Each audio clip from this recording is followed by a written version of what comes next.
Hey, I'm still getting used to the new intro for everybody that's watching this video right now. I'm not quite sure if I'm going to stick with that one or not. It kind of just goes abruptly to my face.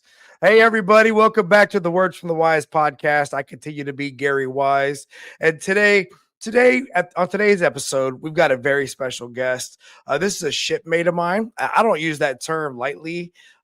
We were shipmates. We literally were on the same ship together. We sailed the seas, did a lot of fun things. He was one of my favorite chief petty officers on board the USS Ashland. He is now retired, but he is gracing us all with his presence. He goes by the name of Nick Riggs. Nick, what is up, man? What is going on, brother? What is up, brother? I'm so glad to get you on here. I've been wanting to catch up with you forever. And that's one of my favorite things about this podcast. I get to reconnect with my old buddies and talk, right? Yes, sir. Man, so where are you at now, Nick? Are you California, like Northern California? Yeah, more central Northern California, Yuba City. It's about 45 minutes out of Sacramento. Is that where you were at before you joined the Navy? Yep. I remember that. I remember you coming out of Northern California, and I remembered that you were going to go I remember Sandra was talking about joining the Air Force when you retired, and you weren't sure how that was going to play out. So I'm looking forward to hearing how all that played out, man. Yeah. Awesome. Yeah. So, all right. Well, yeah, go ahead. No. If you want to go ahead and jump to that right now and tell me what's going on, or we can go back to the beginning and talk about you from high school and why you decided to join the service. That's another place I typically start. Okay. Well, yeah, because that kind of circles back to why I'm here. But I was tired of school. I was tired of being in school. A buddy of mine, had talked to the Navy recruiter, entered the DEP program, and so I went and talked to him, took the ASVAB, did well enough to get into computers, is what the recruiter told me, but ended up becoming an FC. So for everybody listening, that's a fire controlman, right? And then there's different flavors of FC in the Navy, and we're going to get to that here in a second. So you're a teacher now, correct? Yeah. So we're both teachers in the education space. Are you also a high school teacher? No, I do elementary computer science.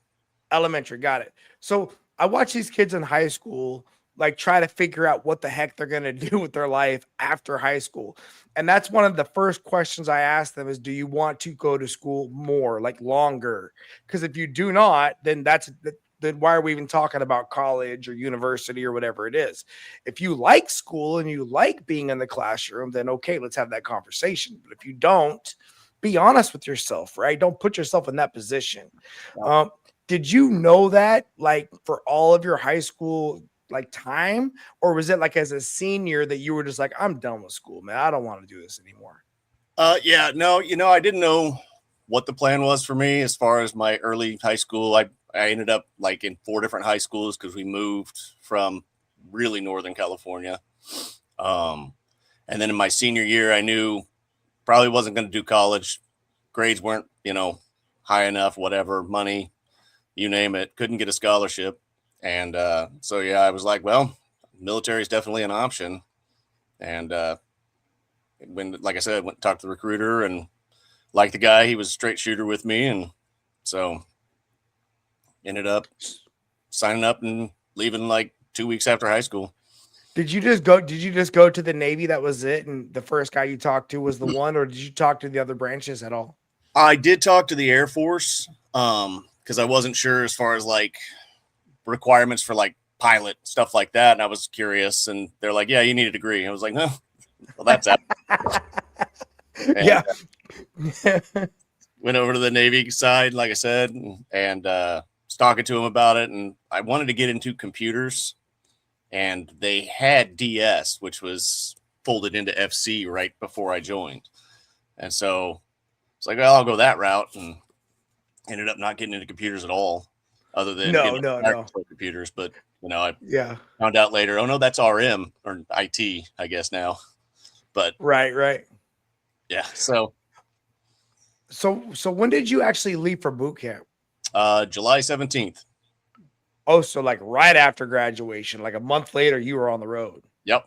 I wasn't even really DEP, the delayed entry program. I was like, send me. let's go. So, yeah. When you talked about moving a lot during high school, right? And I moved a lot too growing up, so I can definitely relate to that. Did that add to your decision to just like you wanted to get out of the house and just kind of go and see what was out there for you? No, that really didn't play a part in it.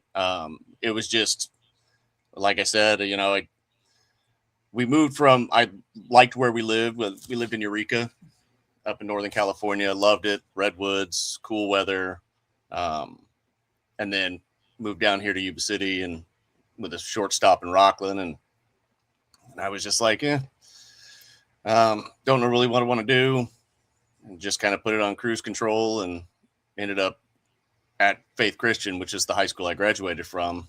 And the same friend that joined the military was there already from Eureka. So yeah, it just all kind of played out. Oh, that's cool. So you had a buddy from your original town that was down there, and the two of you kind of mapped that out together. Yeah. Okay. When you joined the military, were your parents supportive? Oh yeah. Yeah. It wasn't like a big shock when I said, "Hey, I want to do this." It was more of a, okay, that sounds like a good plan. We're going to miss you, are you sure? And I was like, yeah. So, okay. Yeah. They were supportive. Yeah. Okay. So you get to boot camp, go there in July. Was it what you expected? Was it what you thought it was going to be? Did you have any ideas what it was going to be? I didn't have any real ideas what it was going to be. My recruiter told me, he said, don't contact me the first 3 weeks. Just leave my name out of your mind because you're going to hate me. But then I got there and the RDCs made me the EPO, the education petty officer. And I loved that. That was phenomenal. We do the night studies, and then like if anybody failed the test that you take, I had to take them back. So I got to sit in this lounge and watch TV while they were taking their tests. So, yeah, it worked out pretty good. I remember before I went to boot camp, I was watching. What year did you go to boot camp? 97. Okay, so I went in 97 as well. And I remember watching that movie In the Army Now with Pauly Shore, being like, is this what it's going to be? Because there wasn't that many movies I felt like, especially none about Navy boot camp, right? So you just really didn't know what was coming, right? Yep. 1997. Yeah, man. So I went there in March of 97. So we were right about the same time. Yeah. Okay. So you get out of boot camp, graduate. Did family or anybody come to your graduation or no? Yeah. My mom, dad, and my sister were there for that. Cool, and that was back in the day when you get the days off. They had the Thursday before, and then unless you were standing duty, you were allowed to go out in town, and that just had to be back at a certain time. So yeah, it was good. That is awesome, man. That's an amazing trip. I didn't have anybody come out there, but I remember watching the people that had the families, and I see a lot of our peers that now have their kids going to boot camp, and they're all traveling over there for that graduation. It's a big one, right? It's a big one because you're coming through that transition phase, and then your next set of schooling, was that in Great Lakes as well? Yep, I went right across the street, and it's kind of ironic because I joined the Navy. I didn't want any more education, and then they sent me through 2 more years of school. Right? So. Right? That is ironic. And but here's the thing: you are just naturally intelligent, right? Like you're just that guy. From the moment we first spoke, I was like, this dude's freaking smart, man. Like I could just tell hanging out with you, you're not dumb, right? You just have that natural gift of intellect. And so I could see how you lucked into FC, right? You didn't become a knuckle dragger. You weren't out here doing some of these bum jobs. Now, of course, you became like the hardworking fire controlman. You're not doing like Aegis. You're not doing that other stuff. No. You're working on Sea Whiz. You're turning wrenches too. Yeah. But at the schoolhouse, they don't really know that, right? They're just going to give you all the same 2-year pipeline up front. Is that how it goes? Yeah. So you do your first, basic electronics, electricity. They call it tech core. And then you go and you either get picked for FC or ET in that pipe. And so it was just happened to work out. Our class was 26, I think, and there was 13 FC billets, 13 ET billets, and everybody got what they wanted. So Yeah. Nice. And then you go to FCA school, learn how to be an FC, work on synchros and, basic electronics a little bit more. And then that's where you pick, what you're going to do. And I ended up with Mark 92. So frigate sailor. Okay. Did you enjoy Great Lakes as a student? Like, did you enjoy being in Waukegan, going to Gurney Mills Mall? Like your first 6 months, year, whatever it was, I didn't have that experience, right? I did boot camp. I did like 2 weeks, and then I was gone to Japan. But you like lived there for a while, right? Did you enjoy being there? Some aspects of it, yeah. I made some friends.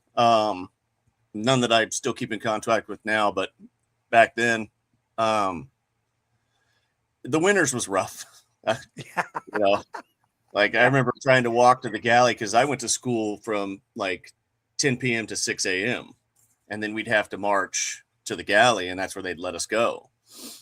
And I remember walking one time, we couldn't even keep our eyes open. The wind and the cold were so bad.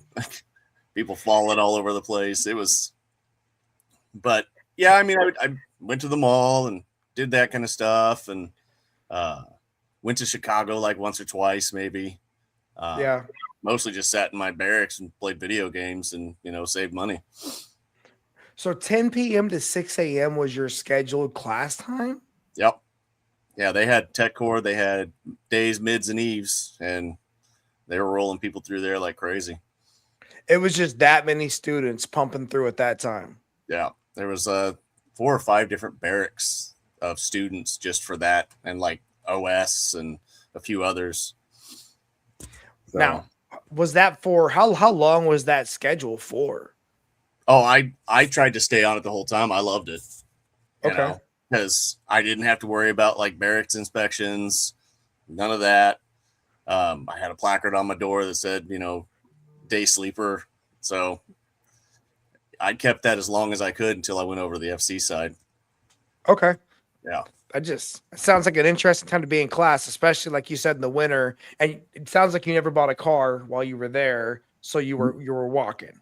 No, my parents gave me their car. I came home for Christmas and they had an old car and I drove it back.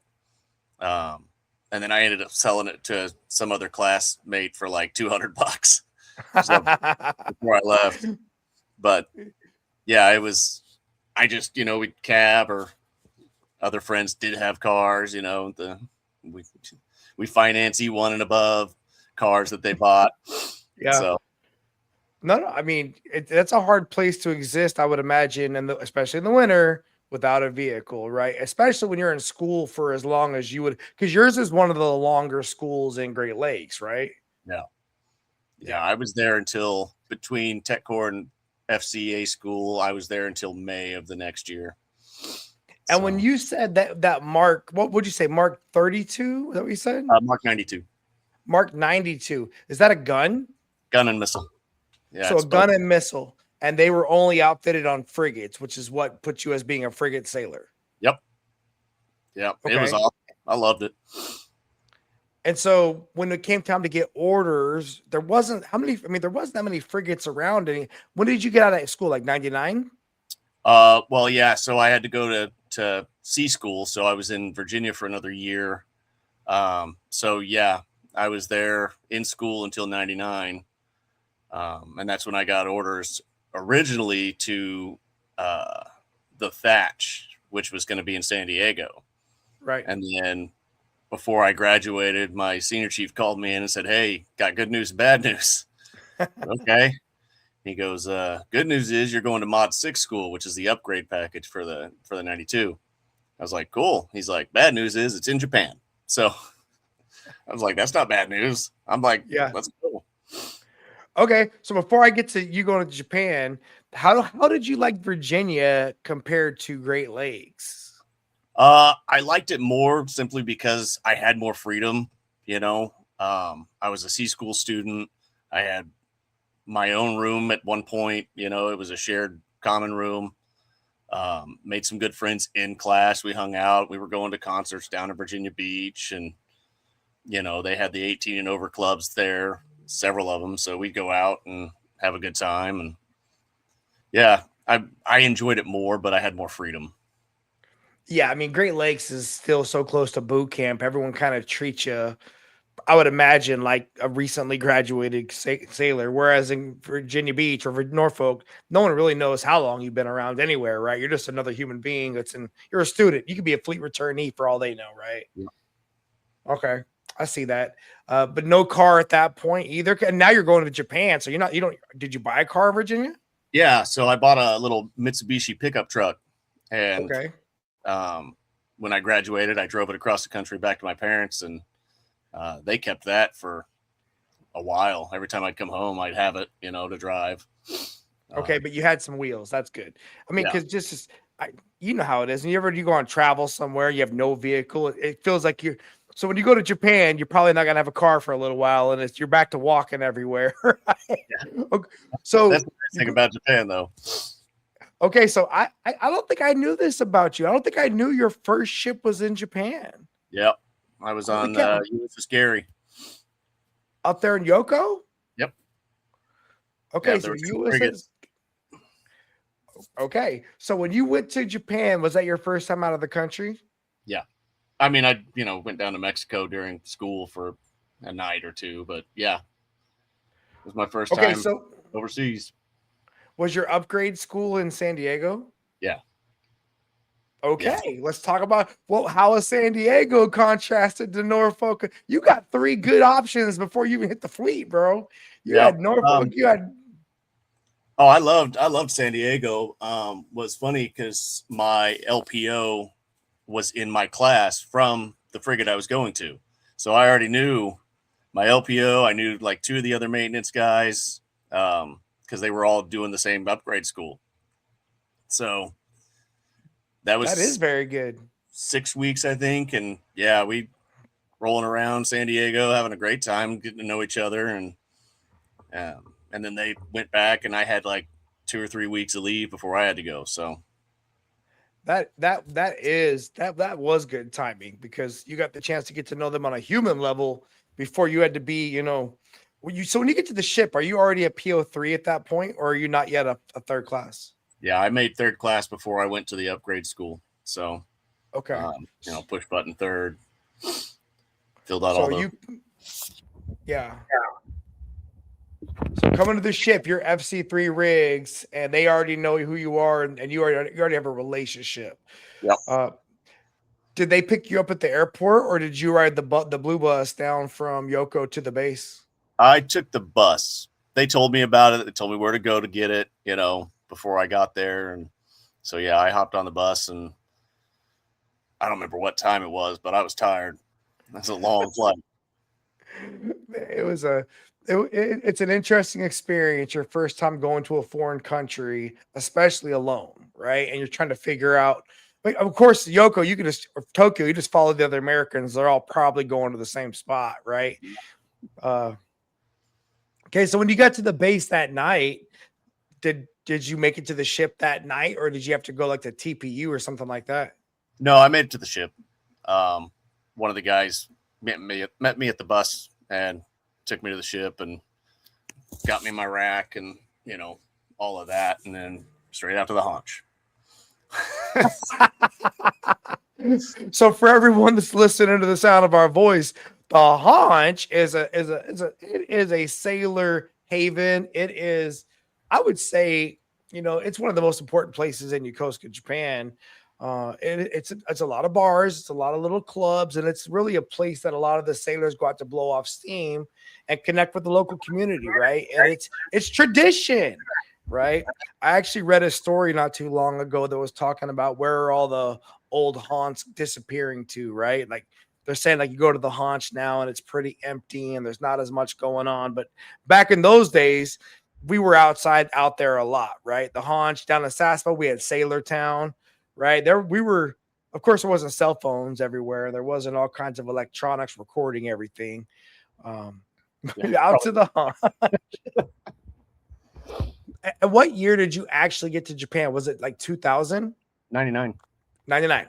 Okay, Yep. 99. So you're there before 9/11. Yeah. Okay. So when you look back on your first ship, I guess my most important question is, do you think any of your schooling prepared you for the job you were actually going to do? Well, yeah. So when I graduated from Mark 92 Mod 2 school in Virginia, they our orders were for like another month or two late. So they had us actually doing maintenance on the school system to fix problems that they had for real, you know. And so we would do that at night and we'd work until the morning and then we were free to do whatever. So that aspect of it, yeah. I knew a lot of what I was going to be touching and, you know, fixing, and it like real world experience because I was fixing the system there. So, and then the upgrade, it took everything to digital from analog, you know, so not as much experience there, but I, you know, was still familiar with it. I wasn't prepared for all the extracurriculars, you know, FSA and all that stuff, but yeah. That's funny. How long were you on this ship before you went cranking?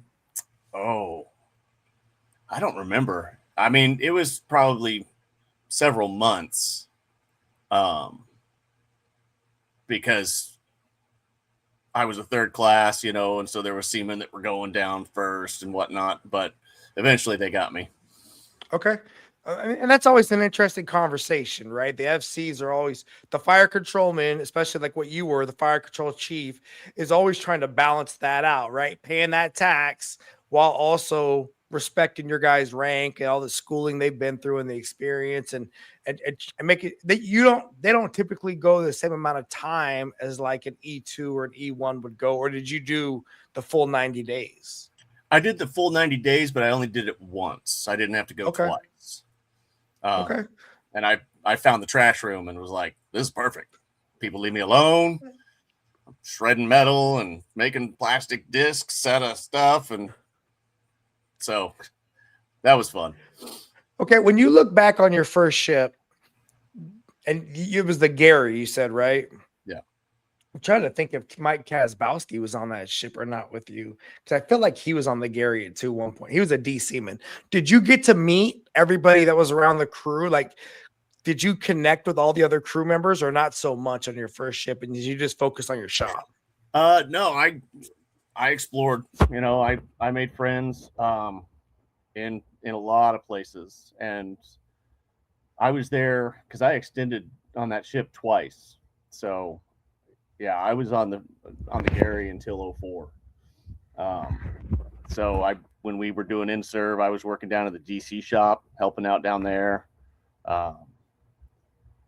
And yeah, I QM buddies, EW buddies, you know, obviously the combat crew that was there, but I also worked with hung out with engineers and whatnot off the ship. Okay.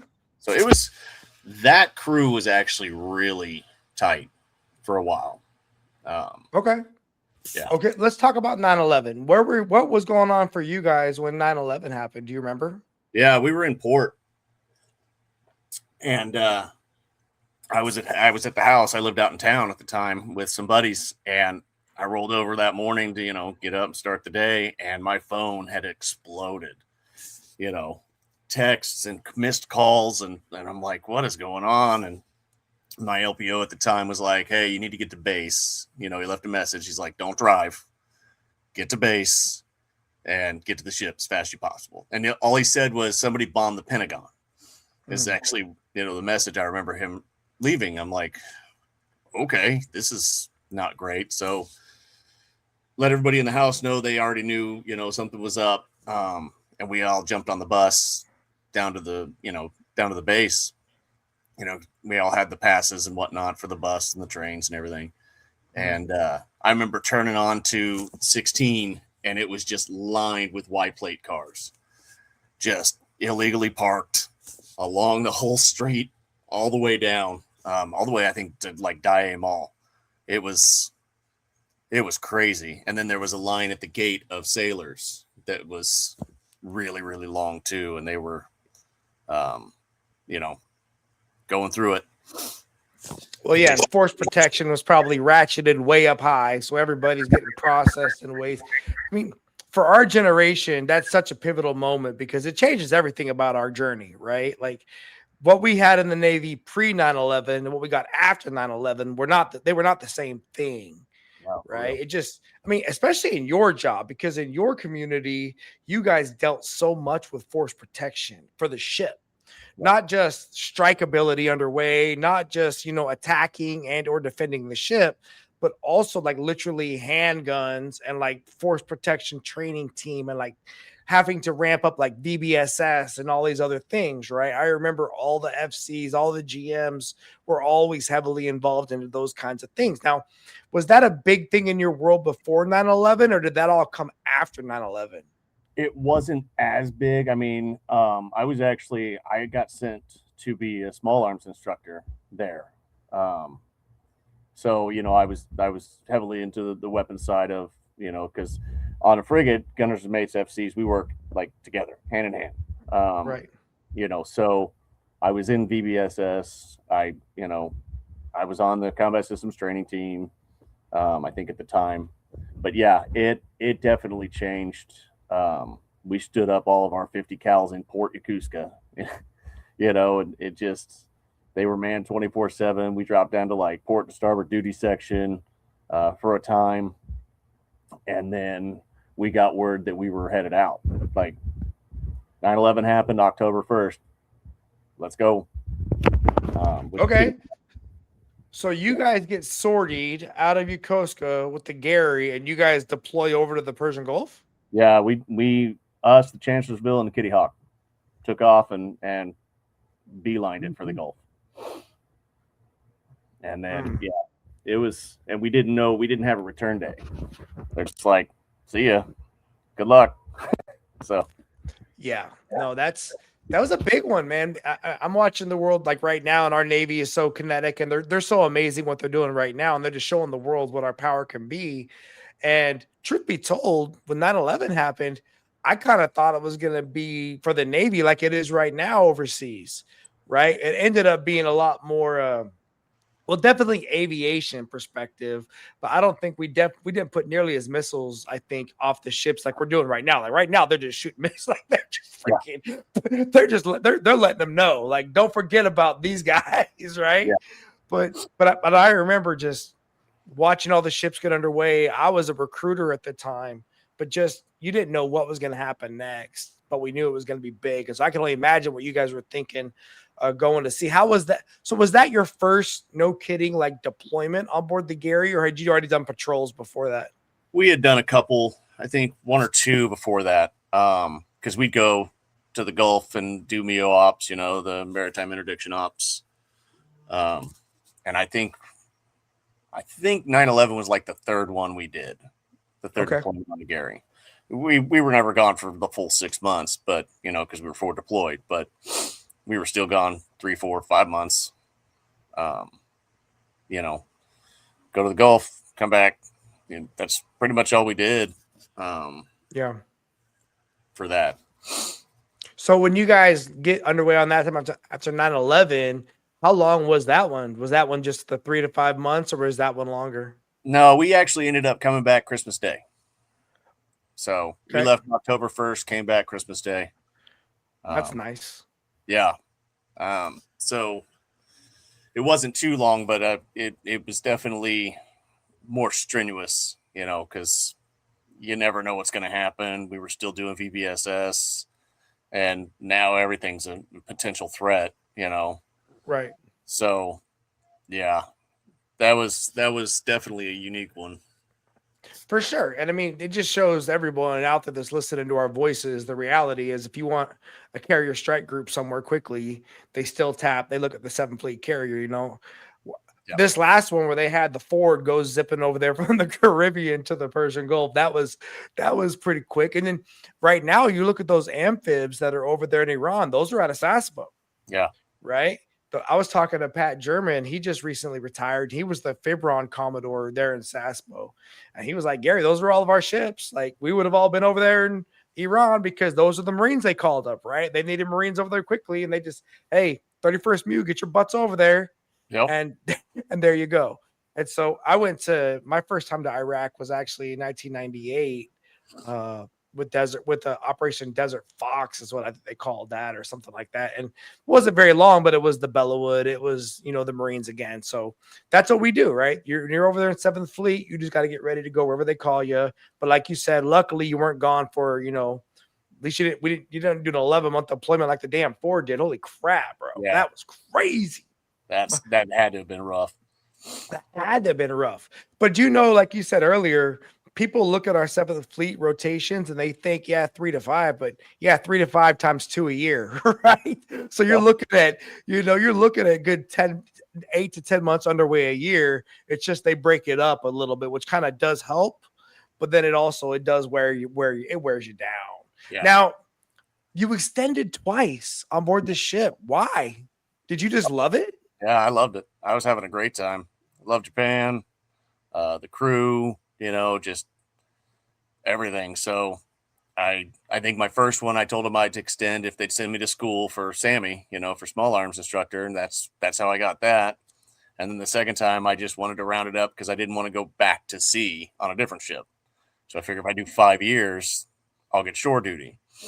So also you have a longer contract, right? Because of the schools you got up front. So did you know you were going to stay in the Navy after the Gary or after that 5 years? Or did you figure that out towards the end of that sea duty?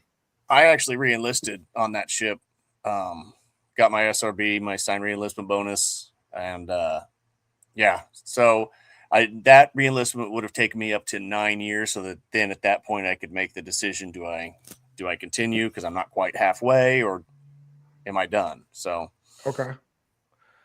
Yeah. Where do you go to after the Gary then? So you do all this time in Japan. I mean, that's a good, 5 years straight in Japan. Did you want to do shore duty in Japan as well? I didn't really care where I went because it was shore duty, So I was kind of like, what do we got? But at the time, the billets were bad for me as far as shore duty. Not a whole lot of options. They're like, you can go back to sea and then, get shore duty later. I'm like, no, I'm good. So, so I ended up getting orders to South Carolina to do security for the nuke school. Okay. There in South Carolina, which good and bad. I got there, got married. I met my wife in Japan, and then she got out, and then we got married once I got to South Carolina. So you met Sandra in Yoko? Yeah. Where was she at in Yoko? She was at the Fleet Mail Center up there near Nagishi at the housing, and then she went to the Kitty Hawk. So she was. I met her through her roommate from the Fleet Mail Center, and then we dated the whole time we were there, and she got out and planned the wedding while I was going through 9545, the school for cops security. Okay.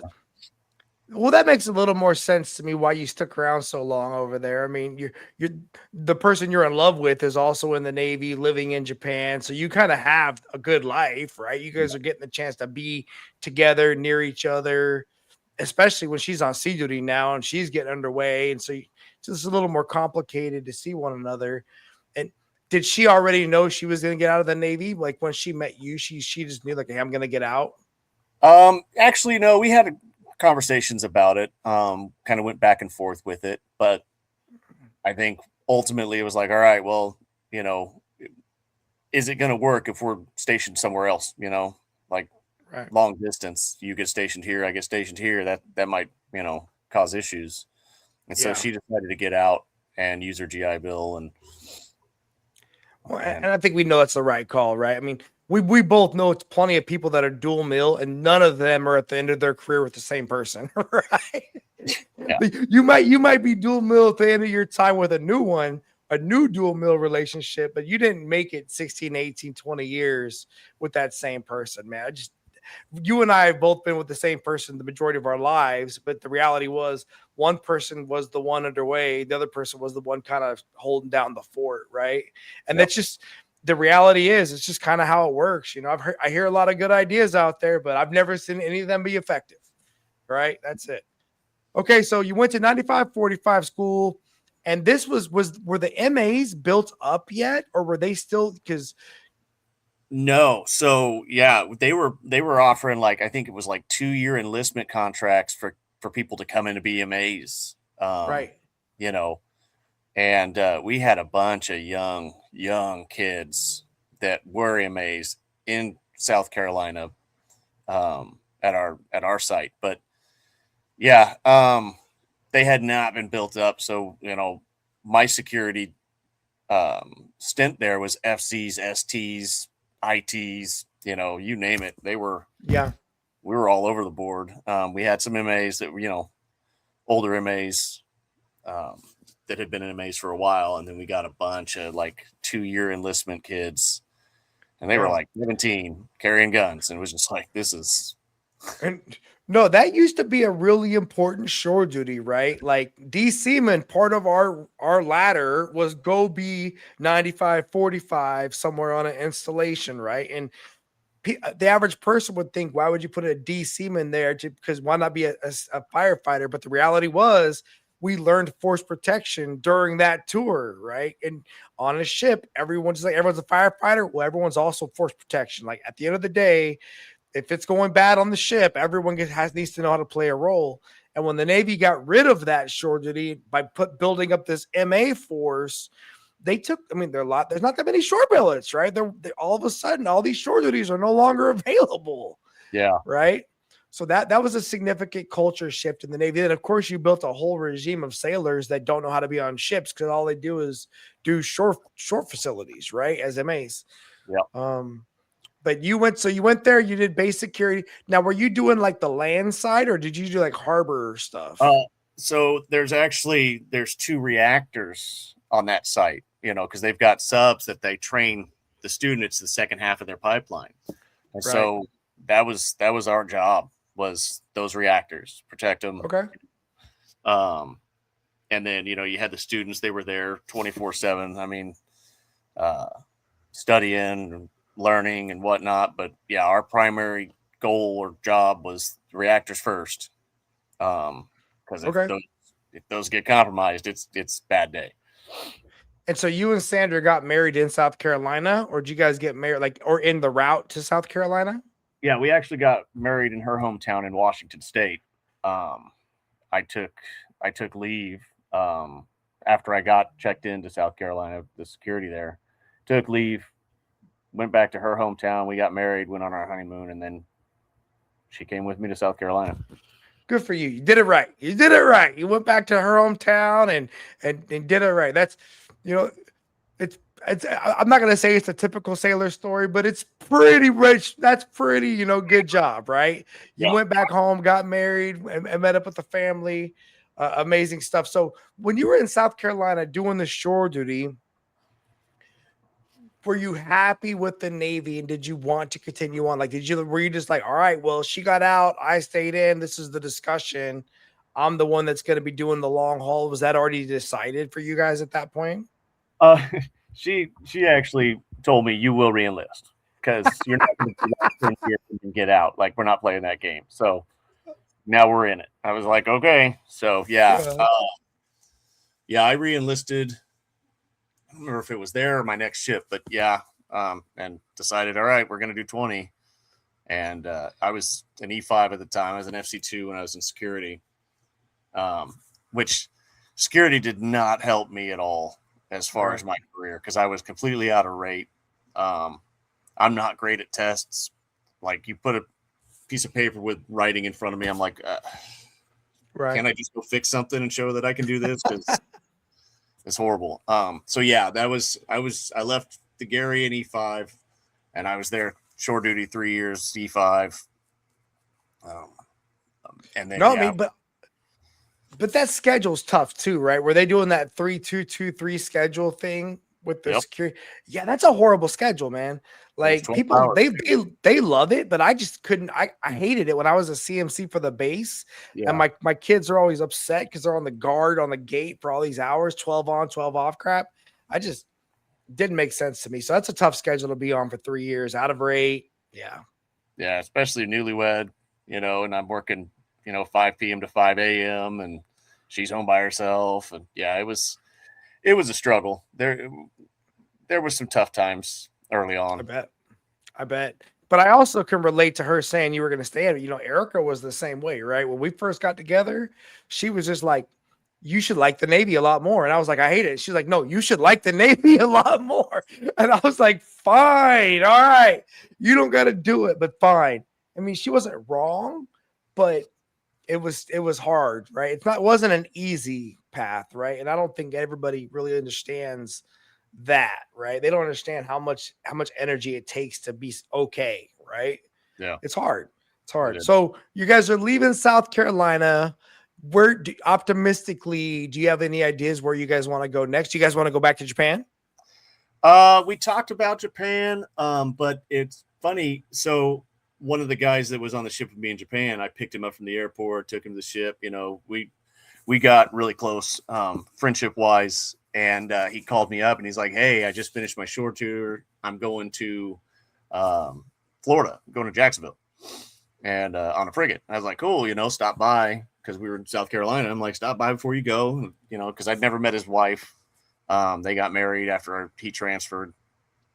And so he did. He stopped by and hung out for a few days, had a great time. And then, he went down there. I was still in South Carolina, but I was coming up for orders. And he called me and he's like, hey, FC2 billet just opened on my ship. You should come. And I was like, okay. So went to the career counselor. I was like, hey, there's a frigate billet open up in Jacksonville on the Taylor. And he's looked, he goes, yeah, there it is. I'm like, sign me up, boss. I'm ready. So, and I got it. I got penciled in and like, it was a no brainer for them. They were like, you want to go back to sea on a frigate? Yeah, let's go. Have a good time. So yeah, I went down to Jacksonville after that. So you went to the USS Taylor, Jacksonville. It's a 3-year tour for you now, right? Because it's your second ship, or is it? No, it's still a 5. 5 years on that? Maybe because it's stateside, I guess. 5 years. That's a long. Because it was stateside. It wasn't overseas. So okay, it was a 5-year billet. Okay, how much different was that ship than your first ship? A lot. Because they had neutered the frigates. They had taken off the missile launcher on the ship, and it was kind of odd. I remember one of the first briefs we did was that we were doing an ammo unload, and the captain or whoever's talking, and they're like, yeah, this. So the first day, blah, blah, blah. And I'm like, first day? What's he talking about first day? I kind of looked at my buddy, Lauren, and he was like, yeah, that's how they do it here. And I was like, we used to load all the missiles, all the bullets, everything in a day anchored outside of Yoko and be back for, happy hour. Why is this a 2-day thing? Right. And well, that's just how they do it here. I'm like, this is. So yeah, it was a whole different mindset too, because forward deployed, you're ready to go. Like I do. And then being in Jacksonville was just kind of like, yeah, here we are. We're gonna do stuff, I guess. So I can relate, man. I got to my second ship. My first ship was forward deployed 7th Fleet. My second ship, I just couldn't understand everyone's mindset because it felt like they were purposefully not trying to get things done.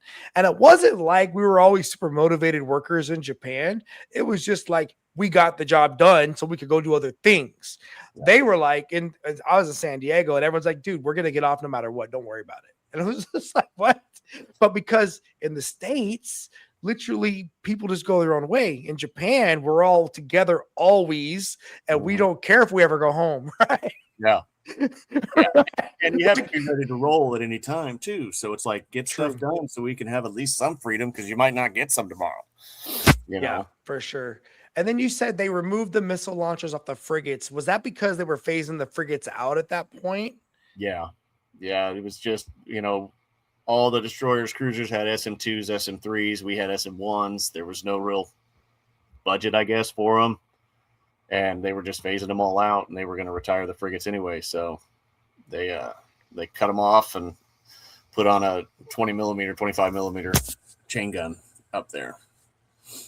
Were you able to do the full 5 years on board that ship? Yeah. Okay. So during that 5-year tour, what kinds of jobs was your ship doing? Were you guys, because you couldn't be a shotgun for carriers anymore, right? No. We were doing a lot of NATO stuff.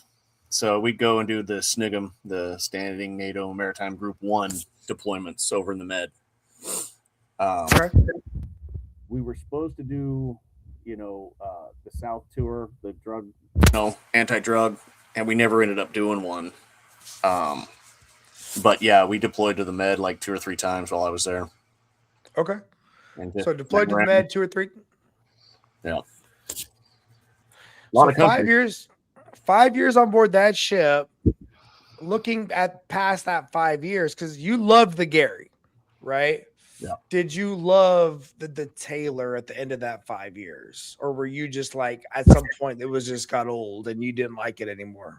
Well, so that's kind of where my career. I had to make the decision. Are you going to try and be a chief or not?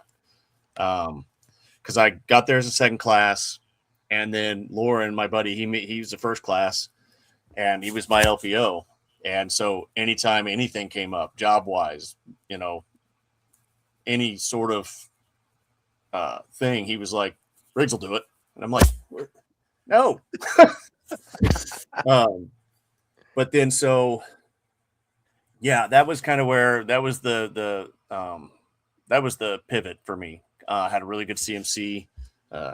Master Chief Allen, and I ended up doing Mestic Master at Arms, which huge, Huge, and made first, and that was kind of like, okay, now it's getting real as far as you need to actually start trying to do things to make chief. So yeah, I ended up, we were doing clampdown one morning, and the captain rolls back there. This is after I made first. I'd been first for a while, and he's like, "Hey, FC1, when you get a chance, I need to see you in my cabin." I'm like, "Well, you're the captain. I got a minute. I'll walk with you." So he pulled me into his cabin and he said, "I need your leadership down in S2."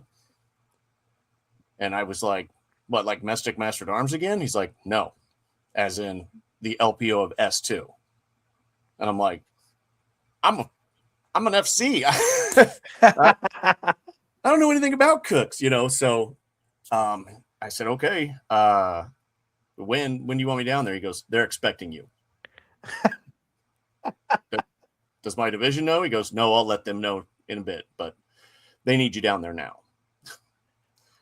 Yes, sir. So yeah, I went down on Taylor. I was the LPO of S2,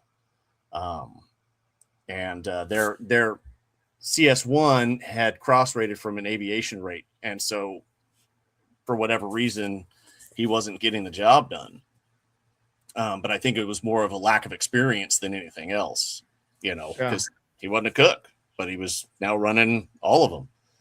Right. But they sent me down there because of the major supply inspection. I forget what it's called, where they like fine-tooth all the paperwork, fine-tooth the inventories, like cleanliness. I think it's like SMA or something like that. Yeah, something like that. But so yeah. I was down there for that. Like he wanted me to get it fixed. And I was just like, okay, like, let's go. And so I implemented a bunch of different like policies as far as like how we do things. This is how you're going to do things. Hung them up on the wall. I'm like, read it every day. This is how we're going to do things. I took one of the CS2s who was the kind of the paperwork guy, and I was like, "You will be over at ATG or the inspector's office every day. I don't want to see you. You come back, you give us what we're ordering. I want you back over there learning and fixing." And then I took the CS1, and I was like, "You're going to do inventory, all of it. Like, this is going to be your house." And so I had a few months down there to kind of just turn it around. And they ended up going green at the end of that inspection. And the Master Chief, whatever inspector, he was like, Captain, I don't know what you did, but whatever it did worked. So you guys passed, because they were going to fail us. Like, we were that bad. And yeah, so that was kind of the turning point for me as far as, okay, what next step? I've got nothing else that I can do. As far as like my eval is concerned, I was number 2 EP on the ship. And the only reason I wasn't number 1 is because of Sailor of the Year. And I didn't want it. And I told him, because Lauren was like, I'm going to put you in the Sailor of the Year. I'm like, no, you're not. It's like, I don't need it. If I can't succeed without that, then I don't deserve to succeed. I don't need it. We've got 2 other first classes in the division. Put one of them in. And he did, so I didn't have that, and I was fine with it. I'm like, okay. And you know what's amazing about that story is it's such a surface sailor story, right? Like, how many times have we just done that, right? Like, I don't care what your rate is. I need a leadership over there. You're going to learn it all. And a lot of the deck plate stuff, you can learn that way, right? Like, you could take over like the DCPO shop, for example. I've seen plenty of people run that shop that weren't DC men. They just knew 3M, right? Or I don't know if you remember, but once upon a time I had an ET down in the electrical shop on board Ashland, right? And he was running the hell out of it, Well, I mean, I was the deck there, and then he went to deck, right? Like, that is, and ultimately in the surface ships, sometimes you just got to do what you got to do, because you got to play that hand that you're dealt, right? And I love that captain for doing that, because he recognized your talent. He probably saw it from Domestic Master at Arms, and you'd probably already built the respect and the relationships with all the people in that world, right? They all probably, because when you're Domestic Master at Arms, everybody gets to know you, everybody from everybody. And so that was probably where Suppo or whoever it was like, I need rigs, right? Give me rigs and we'll be okay. But that's amazing. And good on you for not only crushing that job, but once again being, I would say, humble enough to share the wealth with everybody else. And because not everybody's going to be that guy. Some people are like, I want the Sailor, and I want the Sailor of the Year, right? Yeah. And I want the Sailor of the Year. I deserve it. I'm the one that did the thing, right? And but I remember you telling me one time, like, you better, I don't want that, Gary. Don't give me that, because I wanted to give you a higher eval than what you got. And you were like, no, don't you do that, because it doesn't make sense. And I just, all right. So I get it. When you get to the end of the Taylor, do you pick up Chief on board that ship? No. So again, test taker, horrible at it. I took the test twice and missed board by like a couple points before I left. And so, I got orders. I was trying to stay in Jacksonville. Lauren had just left. He'd gone over to ATG Jacksonville, and he's like advocating, we want this guy. And detailer wouldn't have it. He's like, no, it's a chief's billet. You're not a chief, and I was like, I could be, you never know. So I ended up getting ATG in Pearl from Taylor. So that's when you went to mid-pack, was after the Taylor. Yeah. And Jason Dunn, he's a Master Chief. I don't think he's retired yet. He came up to me. He's like, I looked at your eval. Why aren't you making board? Like, I'm working on it, so I put in more of the effort to study harder or whatever. And then, was there at ATG. There was only one frigate. I was helping with Coast Guard because they have the Mark 92 on the cutters.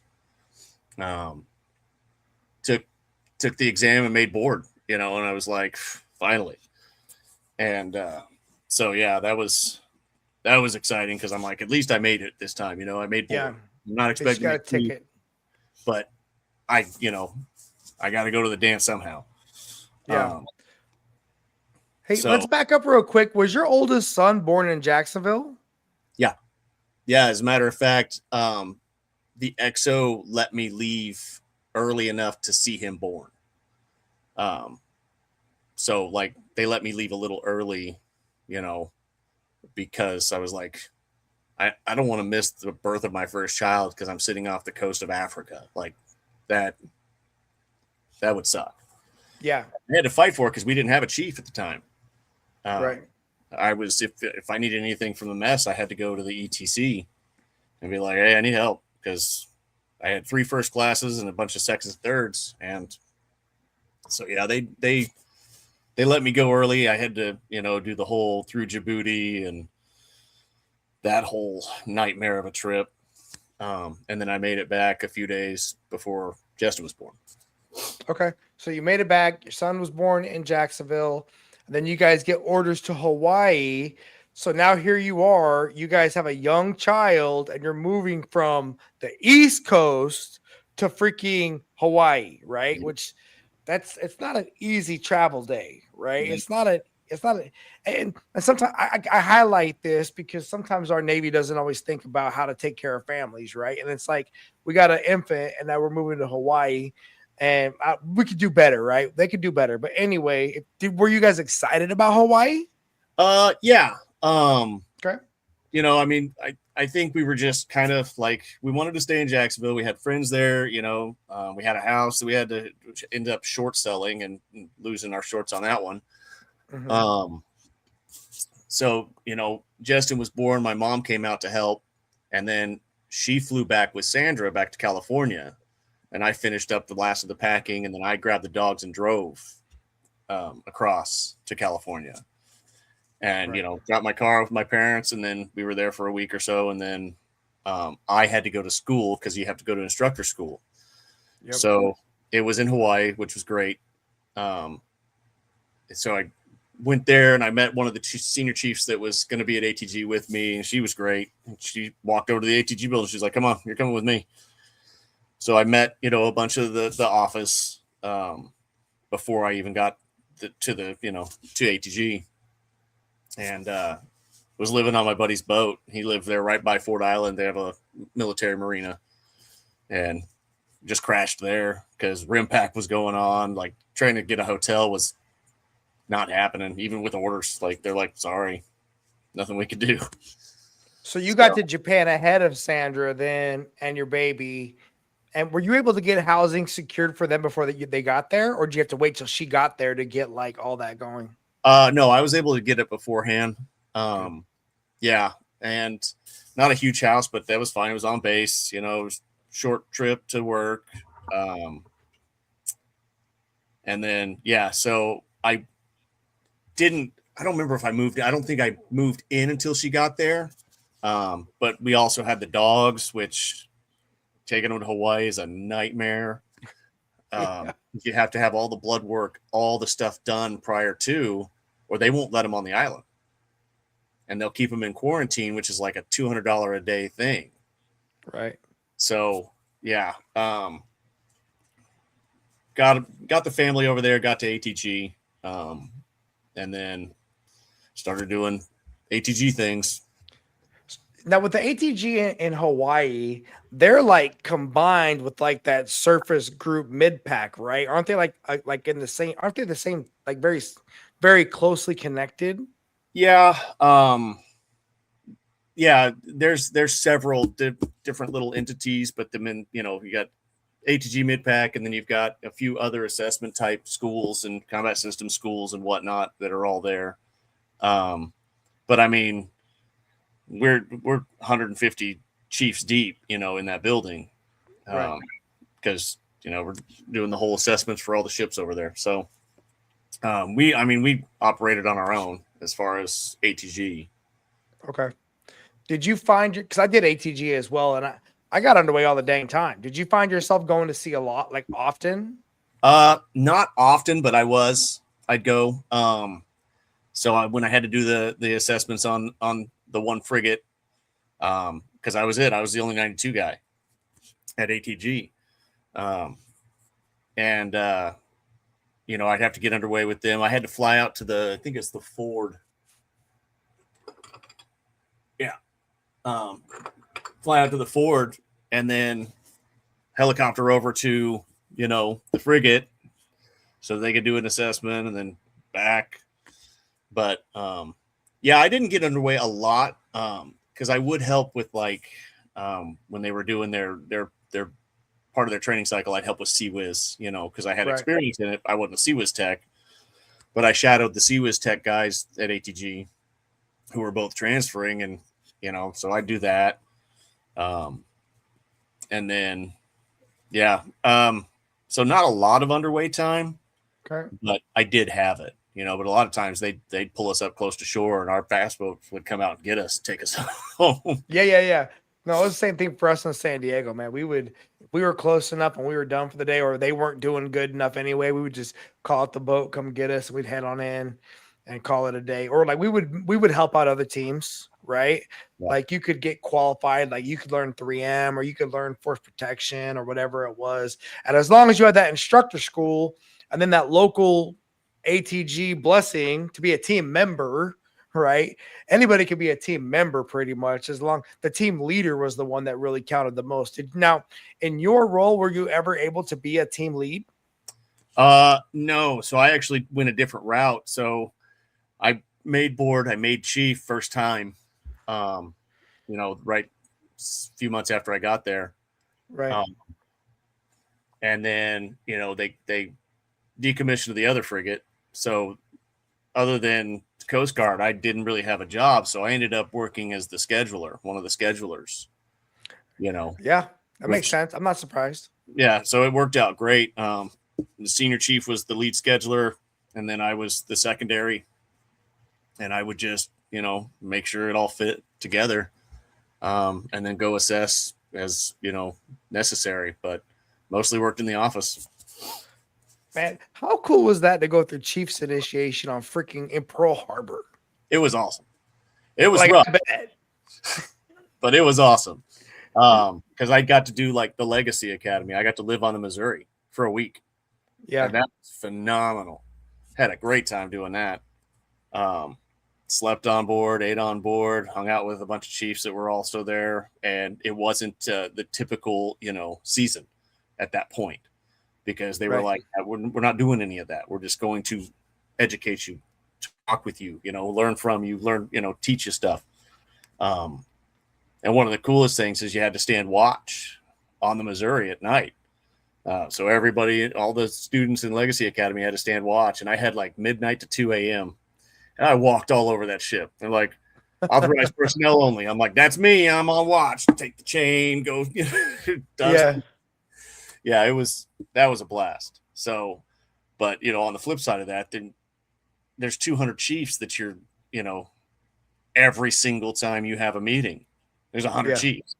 And it was just like, yeah, it was an experience.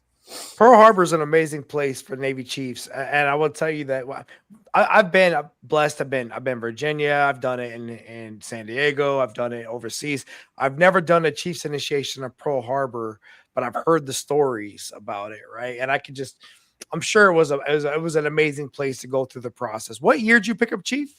2013. 2013. All right. Did you ever meet a guy named Master Chief Bacon, Rory Bacon? Was he over there then? No? Okay. 2013. No. All right. So you picked up Chief Petty Officer 2013, right? And you did your time at ATG. You learned the ship stuff, but your Mark 90, your missile system is pretty much gone. Yeah, it's gone.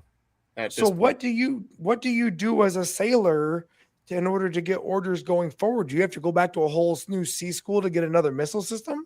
Yep. No. Well, you have to go through another, you know, sea school at some point.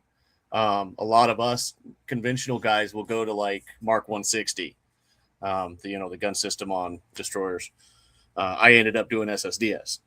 So, you know, got orders to the Ashland as the SSDS chief and went to Virginia for a few weeks and learned the system, and then off to Sasebo.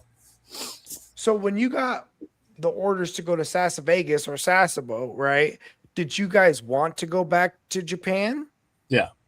I was like, we can go back to Japan for the last 3, you know, might as well. And she was like, yeah, let's do it. So, but you knew already that was going to be the last 3, no matter what. You were retiring after that next tour. No, I'd hit my 20 at that point. And so it was kind of one of those, do I, am I going to pick up senior or, because it was 2 years after I made chief that I'm already, headed out. So it wasn't a for sure, like I'm going to retire after this. It was just I'm going to hit 20 after this and then we'll see. Okay. Yeah. So you go to school in Virginia and then you guys get to Sasebo. How was the transition to Sasebo? Was your second son born in Hawaii? Yeah. Yeah. Another funny story about that. I'm going through chief season. I graduate from Legacy Academy and she picks me up. It's that Sunday or Saturday, I think. She picks me up and I'm driving home and she throws a pregnancy test in my lap as I'm driving. So I caught more guff from all the chiefs during that. Like, when did you have time to do that during season? Oh man. Yeah, I caught a lot. But yeah, so he was born there in Pearl.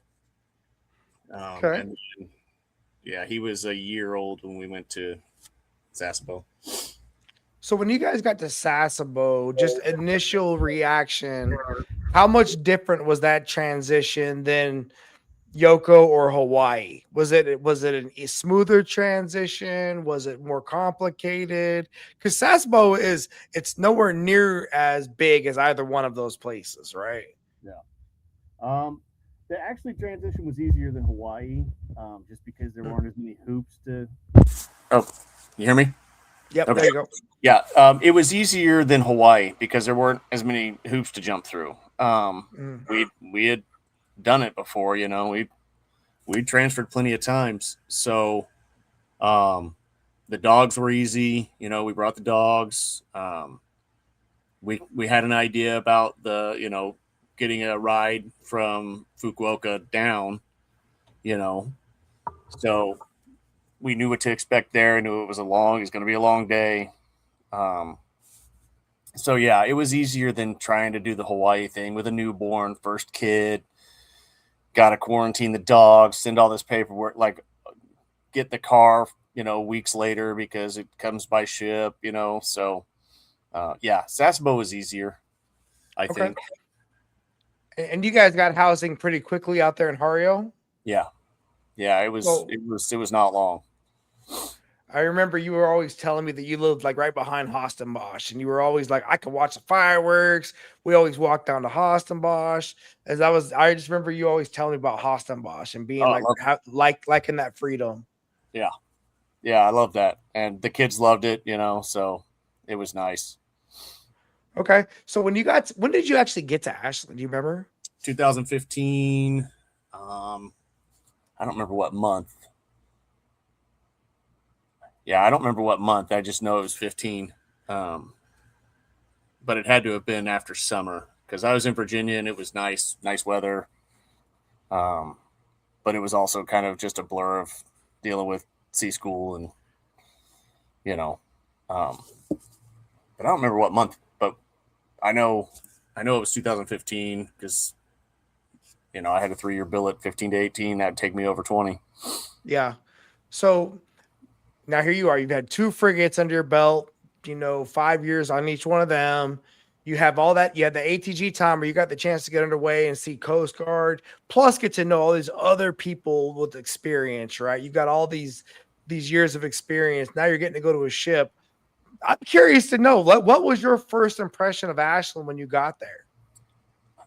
Mixed, honestly. Because like you said, I'm a frigate sailor, right? This is bigger ship than I've ever been on, with a smaller crew, and it was odd for me because there's no combat systems. We're part of operations, and Right. And we're not, on a frigate for the most part, it's sonar techs and FCs that are kind of like it because that's our job. We go out and hunt subs and we defend the ship. And to have it kind of deck is it on an LSD, it's deck department. They're it. Everybody else is just kind of there to support that mission. Right. So that was odd. Not bad, odd, just kind of like, oh, okay, I gotta reset. I've got to shift my my mindset and my focus without losing, the importance of what I do. So, but yeah, it was interesting, to say the least. You know, uh, not have been a chief on a ship before. Like, this is my first ship as a chief. I've got a Right. Divo and I've got to train, and I've got all this responsibility that I haven't had to have before, on that kind of a scale, because now I'm their chief. Right. When you first got there, was there an FCC and a GMC there? There was just a GMC. So there Yeah, was a GMC when you got there. yeah, and he had just picked up, recently. So, but yeah, there was no FCC. There was a GMC, um, and FCs and GMs were in one division. Yeah. So So he was not there long either. He was on his way out. yeah, I was about to say, because I got there January of 16, and I don't remember there being a GMC there. Yeah, no, he was there like a month after I got there, and then he was gone. Okay. Now look, you got the opportunity to be on the Ashland throughout the entire ride, right? Like I look at that ship as having an amazing story, because it went from being a ship that not everybody was very proud of to being the best ship of the damn waterfront, right? I mean, Yeah. it was getting every award that it could by the end of your time on board that ship, right? Yeah. And so you saw it all, right? Uh, when you look back on that time, what was it about that? What did you think about that tour and that ship? One, I mean, I loved it. It was an experience, because I got to ride the roller coaster again. I've started out as the FCC and in operations, and that's weird. Having to establish who I am and how I operate. And then transitioning down to deck after the two guys in my division got promoted to chief, which that was a roller coaster. But I enjoyed it a lot. I loved working with the Marines. As much as you hear the trash talk about them, I love the Marines. That was just cool to me. Yeah. And having the gunnies in the mess, and just getting to experience that side of the Navy that I had never dealt with. So yeah, it was. I mean, I really enjoyed it. I think I got lucky with the chain of commands that I had, the transition of that and the mess. I mean, we were unstoppable. Yeah. So We really were. We really were. People have no idea. Like, I will tell you from my perspective, when I first got there, I was a little bit scared, right? Because we weren't even underway. My first Liberty port, we had a chief get in trouble, right, for making bad choices. Yep. And then we had gun decking problems. So 3M was a huge issue. And I just remember thinking, like, oh my gosh, how are we going to do this? Right. Yeah. But we got there, right? There was a lot of blood, sweat, and tears, a lot of come to Jesus meetings in the mess, a lot of loyalty and trust building. I would say, just it was a very magical time, right? It really was. Like, I would never be able to ever beat that ship. Having you, having Chad, having Jeff Brooks, having Ty Backman, right? Freaking Terrence Harmon, even Kevin Miller, right? I love even Kevin freaking Miller, like Chris Sheeran, like all these different personalities, right? But one of my favorite things about you was you were always not only a good listener, but you were always consistent, right? You were steady. I would be going through something or struggling, and you and I, we've talked quite a few times in the mess, right? We'd be down there getting a cup of coffee or whatever it was, and we'd be able to talk about things and game things out, right? All right, game them out. Because if you knew me, you knew I was already talking to people before I was going to drop the ball, so people already knew that they could smell it in the air before I dropped the ball. And you were always a player in that regard, but then you would always tell me, but not to put you in the game too far. Like, Gary, I don't want to get put in too far, but the deck department thing, if I remember correctly, was that because I was there when we put you in deck department? Is that correct or no? Yeah. Yeah. It was for leadership, right? It was for leadership. Um, how long were you in deck department for? Do you remember? It was like 6 months or something like that. It was a while because we had to go through the 3M and InSurf, and I was down there for that. And like you said, thank goodness for Jeff Brooks, because like having him as a steady, rock as far as me doing what I had to do really helped. And then Castro, my LPO, he was on it, and but no, Castro was solid. Yeah, like 6 months, I think, something like that, before I went to preservation. Before after I had done all my retirement stuff. Okay, well, just because I'm being selfish here, what do you remember? Like when I first got to the ship, do you remember? Like, was it a good role? What was it like when I left, bro? I never asked anyone that question. What did you guys think when I left? I was only there like a month or two after you left, because I remember you left and then you were going to come back for my retirement. But it wasn't bad in the regard that we as a mess were already like, with you and like you said, Ty and everybody else. And we already had an established, method. We were solid. And so we were able to maintain that, at least until I left. I know it was being maintained that, we're not going to quit. We're not going to lose. We have to have that mentality. And so we did. You know what's funny about that? And I don't know if you and I had this conversation before or not, but when I left, right, I didn't know I was going to leave, right? I had no idea that there was going to be this opportunity for me to go somewhere else. And I don't regret it, but there were some things in life about that new position. I mean, that was when I decided I was going to retire, right? I didn't like that job. Yeah. And I was just like, I'm not going to continue on with the Navy if that's what I have to look forward to, right? But I didn't know that was going to happen.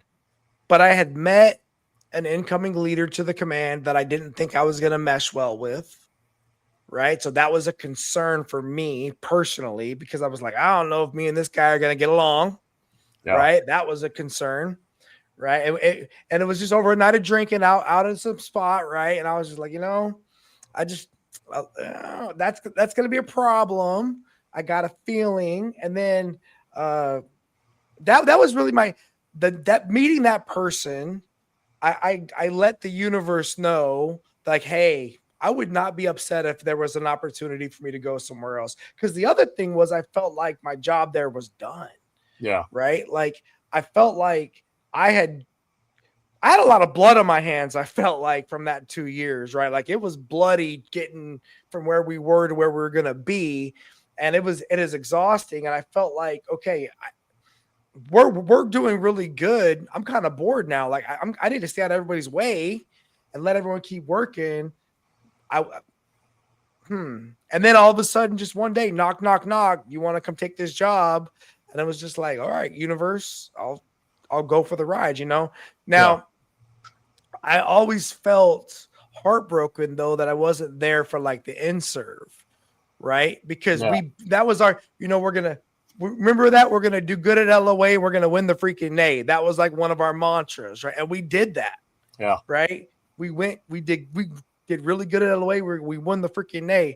And then you guys went green and in-serve without any downtime, right? But because we put the plan in place 2 years in advance, and we beat the drum, Yeah. I think that people could probably write a book about that period of time on the Ashland from 16 to 19. Yeah. 16 to 18, and find everything good you're looking for on a surface ship, right? Yeah. Especially remember they did that TICOM inspection like the end of 15 and they damn near failed it. Right. Remember that? That was like this. I remember when I got to the ship and I was at the Fibron. One of my buddies from the GW was there and he was like, thank God. He's like, when I knew you were coming to be the CMC there, I was like, oh, thank God. Like Gary's going to do good there. And then we went from being that ship to being the one that just, you name it. Right. But then of course we were very blessed with Steve Wasson, very blessed with Pat German, Yep. right? Leaders that trusted the mess. Did you know that Steve's retiring this month? No, Brother, he is coming to work with me at my high school. that's awesome. I know. I got him the job to be my senior naval science instructor. I was like, I told him, I was like, bro, it's like fast cruise every day. Like, we're gonna sit out back in lawn chairs and just watch the cadets do all the things. It's gonna be like we're underway. I can't wait, man. I'm super excited. I love that guy. Yeah.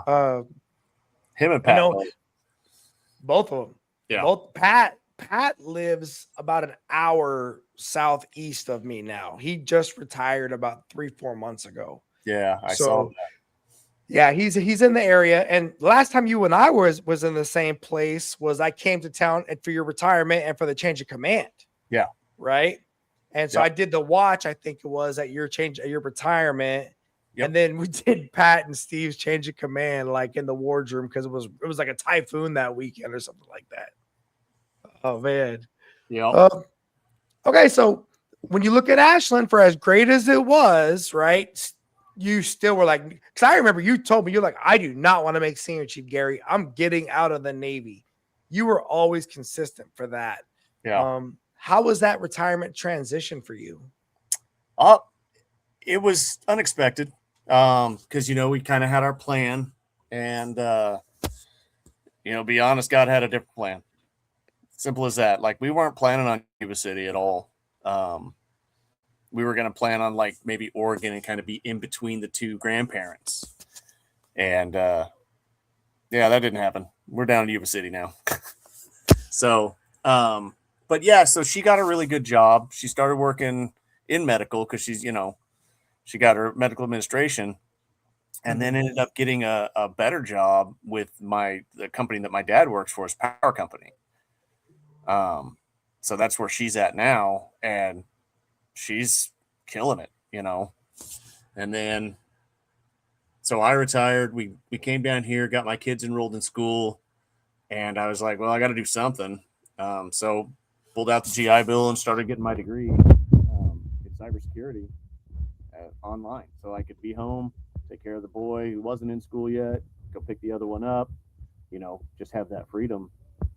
And then I was getting close to my degree, finishing it, and a friend of mine said, hey, I heard that the computer science teacher at Faith Christian is moving out of town. It might be something to look into. I'm like, never in a million years would you see me as a teacher. Like, that's weird. But I applied for it and ended up getting it. So I got to see my kids almost every day, grow through, first through, Zane kindergarten all the way to 6. Yeah. And then, Justin first, second, third, fourth. So yeah, it was a blessing, man. Oh no, I can relate, brother. I love being like, my oldest son's graduating this year, and I got to see him. We retired his segue from 8th grade to 9th grade. And so he got to do all 4 years at high school in one school. And I got to be one of his teachers. Right. And they hang out in my classroom for like before school, after school, lunch, and just having that opportunity. I get it. Hey, and real quick about Sandra, your wife is a freaking amazing human being. Like, she was was she FRG? Yeah. FRG, she was, ombudsman, I think. Yeah, I just remember I met her and I was like, oh my God, she is the person I need to help me with these spouses. Yeah. And she's a marathon runner, finisher, right? She's just an amazing human being. Yeah. So I'm not surprised to hear that she is out doing great things and having the chance to have a career that she is probably super excited to have, right? Yeah. Yeah, she's amazing. Yeah, awesome. And she's still running marathons? Yeah. She did one last year. She's got one coming up in December, I want to say. Okay. CIM, which is the California International Marathon. So yeah, she gets up at 4 a.m, goes runs, comes back, gets ready for work, because she's working 410s, at her job. So she has Fridays off and Right. When you look at your retirement transition, right? Do you have any things you wish you would have known ahead of time? Um, More about my VA claims, more about you know, the process and what's involved in the process. Because I never asked. I didn't really think about it much, and then Right. you know, when I did retire and I got here, and a buddy of mine who was in the Navy, then he became CHP. He's like, "Hey, our old recruiter is the VASO here," and I was like, "Okay." And everything I had read said get a service officer, to do your claim. Don't, I mean, unless you know the system, have somebody do it. And so I Right. contacted him, and he walked me all the way through all of it. Yeah. But yeah, I definitely should have done more research, on that whole process, what's involved after you put your claim in, you know, all of that. Because yeah, like I got through it, and I got my rating and everything, but it was just, it could have gone a lot smoother. No, I get it, man. And you were retiring off a ship, off an operational platform, right? You weren't getting, you know, some time to like really focus on yourself and make sure you were getting the things done you need to get done. You were working every day. So I retired. I was a CMC. Like I was literally in the seat until the day I retired. And a pandemic, with all that other craziness going on, so I can relate to that. And I think that's a one, especially everybody talks about the VA, but especially the career guys, right? People that do, if you do 8, 10, like you do a significant amount of years, you got quite a few things that have racked up that you maybe even don't even want to talk about yet. Right. Yeah. It's just so much crap that you went through, that unwinding out of the service. Was it hard for you I guess you had that transition time where you went to college for a little while. Was that good for you mentally, where you're coming out of the op tempo of the Navy and then to being into the space where all of a sudden the phone doesn't ring anymore? Uh, yeah, it took a while, for sure. Yeah.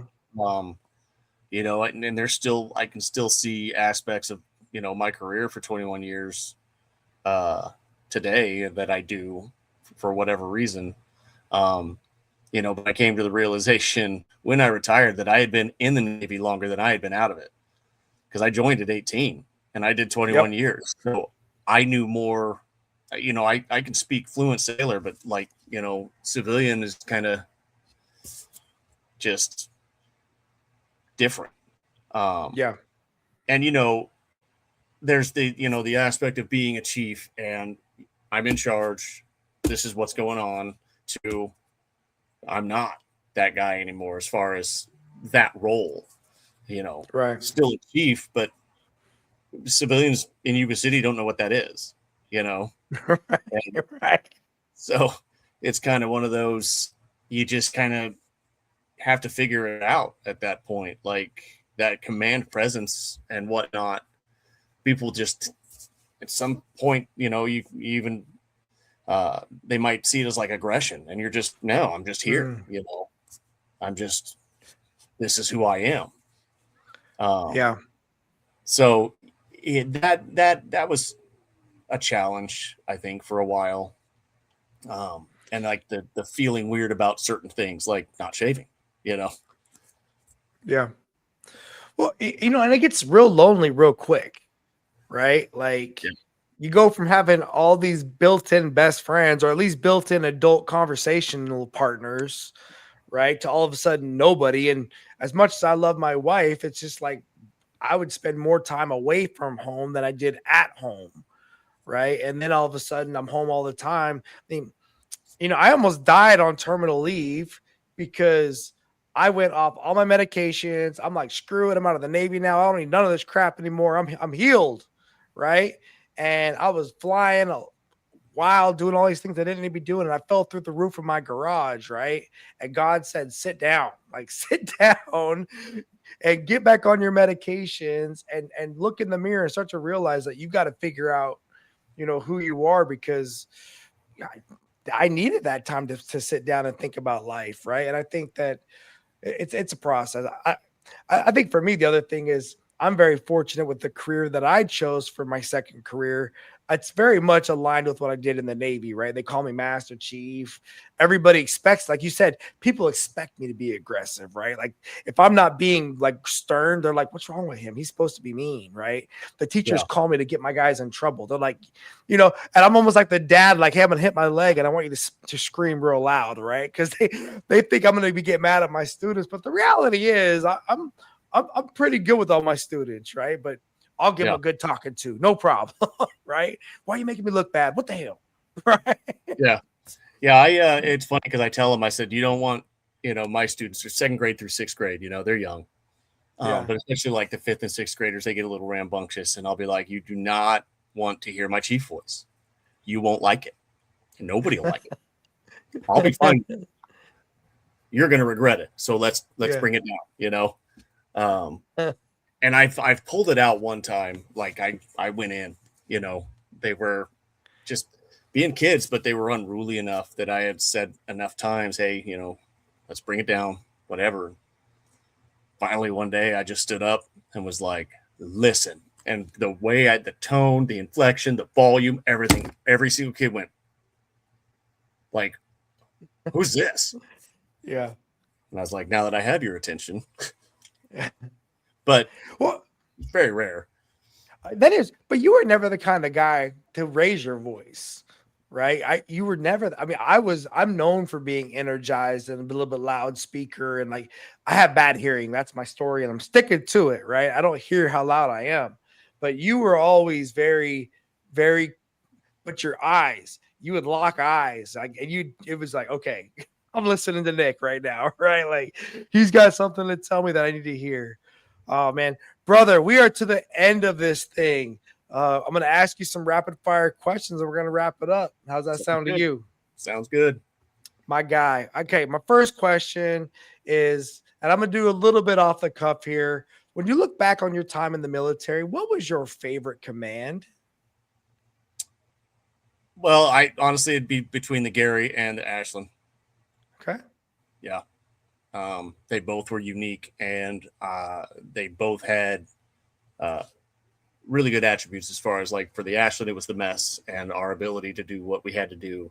For the Gary, it was the crew, and for, like we were gone, and that was okay. Right. We were doing the job. So yeah, it'd be a toss up between those two for sure.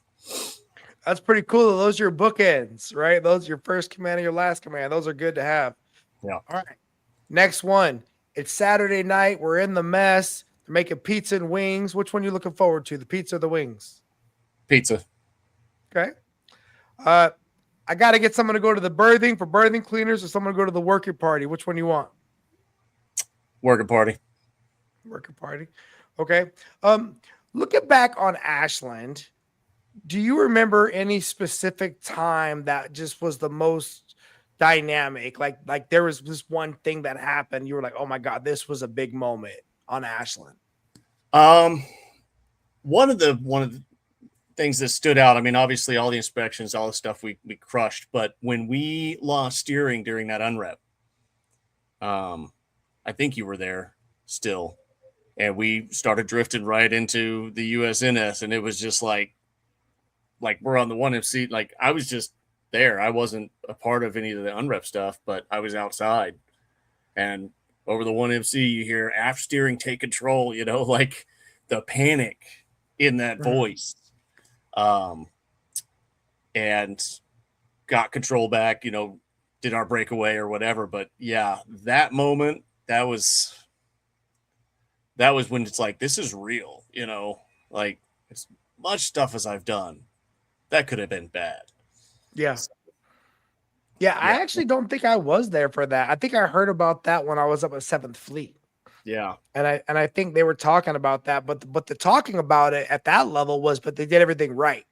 They did everything by the book. Everything went well. But I remember that summer that everything happened with the Fitz and the McCain and the Cod and the Green Bay had their Osprey go off the back. We were underway that whole dang time too. Yeah. Right. And I remember our synergy as a mess was like, that's not going to be us, right? We're not going to let that happen to us. And we were going to stay frosty, and every evolution, it was like we were going to take it serious because we didn't want a bad day at sea. Yeah. But I do remember hearing about that when I was up at 7th Fleet and just being like very proud of you guys because everything worked well, right? Worked well. All right. We're gonna watch a movie tonight. Okay, name the top 3 shows we were always watching in the Chiefs mess. Oh, we did Sons of Anarchy. That was the one I mostly sat in on. But what was that? Banshee, I think. Banshee. Banshee. I don't remember the third one. But yeah, I'd say Game of Thrones was a big one too. Game of Thrones. Right? Remember Chad had hooked up all that computer technology crap, and he would get like the latest episode of something. We'd all be in the mess to watch it. Oh yeah. And there was that little. Remember, we had a fireplace in the Chiefs mess. We had an aquarium. I tell people about that, and they're like, "Really? What?" I was like, "Oh yeah, we did it up. Yeah, yeah, we did it up. I don't know if they still have it like that or not. I wonder, but we had it good." For sure. Okay. And there was that couch. Remember that couch was like right in front of the TV that was like the laying on. You couldn't sit on that couch. You had to lay on that couch. You had to lay on the couch. Yep. You had to lay on that couch. Yep. All right. Looking back at your career, what was your favorite Liberty port? Oof. Man, that's a tough one. Because I loved going to the Med, like we hit Croatia, Bulgaria was awesome, Romania was awesome, but then on the flip side, we were in Yoko, so we were hitting Thailand and Singapore and Hong Kong, Philippines. That's tough. I think I had the most fun in Thailand. Yeah, Thailand's an amazing spot. It's an amazing port visit. Yeah, and your money goes a long way. Right, you could afford to eat good, you can afford to drink good, you can get a nice apartment. Like those are hard, those are great moments. Bali was one of my favorite ports when I was a young sailor. Yeah. I was a billionaire, bro. Like it was great. It was the first country I ever threw money in the air. Like this is amazing because there's so much dang money. All right. Looking back on your career, what was the most challenging qualification you ever had to earn? Either TAO on the Ashland or Atwell on the Taylor. But the TAO qualification, it was more of a you've proven you can do it, so now you're gonna. But then Atwell, because at the time Atwell wasn't really a thing, it was a new thing being stood up, and khakis were the only ones that could do it, and I was a first class, and I got that qualification. And I had weapons release authority as a first class, signed by the captain. Like if you need to shoot, shoot. If you need to direct shoot. So those two were, probably the toughest. Okay. All right. Would you rather be independent or on a team? If it's the right team, on a team. It's the right team on a team. I agree. All right. Do you have a personal leadership philosophy? Personal leadership philosophy, it kind of evolved, but it's one of those where you've got to be present. As a leader, you can't sit in the back or sit off to the side. You have to be present in whatever's going on, and you have to have the knowledge and experience to back up what you're telling people to do, knowing that you can do it. They know you can do it. So, I think the biggest one though for me was always be present. Like my guys knew what was going on. I was there to let them know what was going on. Yeah. And if I had to step in and show them what was going on, then so be it. But I'd like them to do it first, but yeah, you got to be present as a leader. You really do. I get it for sure. And I think like you say, when you say present, it's for me, I hear it's not just physically being there, but like mentally being there, emotionally being there. It's the same thing as being in a relationship, right? if there's an important thing happening in life, you have got to center all of the other stuff away and focus on what's really happening, right? So you can connect. And that's, we all spend too much time in this life worrying about or focusing on the future and missing the opportunity that's right in front of your face, right? Yep. So that's what wise words, man. All right. So in the Chiefs mess, we got deck plate leadership, institutional and technical expertise, professionalism, character, loyalty, active communication, and a sense of heritage. Those were our guiding principles. I still leverage them to this day. Which one of those was your favorite? I'd have to say probably character. You can be a technical expert. You can, know all the history, but if you don't have good character, nobody's going to see all those other things. They're not going to want to approach you. They're not going to want to learn from you. You have to, you have to have that, presence. But yeah, I'd say, yeah, character. I agree. Right. Would you rather lead or follow? Lead. I don't disagree. I can relate wholeheartedly, which is one of my favorite things about the Chiefs mess, right? Because all of us can lead. We choose to follow typically, but any one of us can lead, right? All right, brother, that is it. Do you have any saved rounds or alibis? No, man. That was awesome. Appreciate you having me on. Bro, I want to thank you just for coming on, for being a shipmate, for just being able to get in the room and just to have a conversation that, we live on different sides of the country. We'll probably never get the chance to get together in real life and drink a beer. I don't even drink anymore. I quit drinking, right? But I want to thank you for being an ally, for being a true brother and a friend, because there's nothing like being a CMC, right? It was just a hard couple of years. And that was my first couple of years ever being a CMC.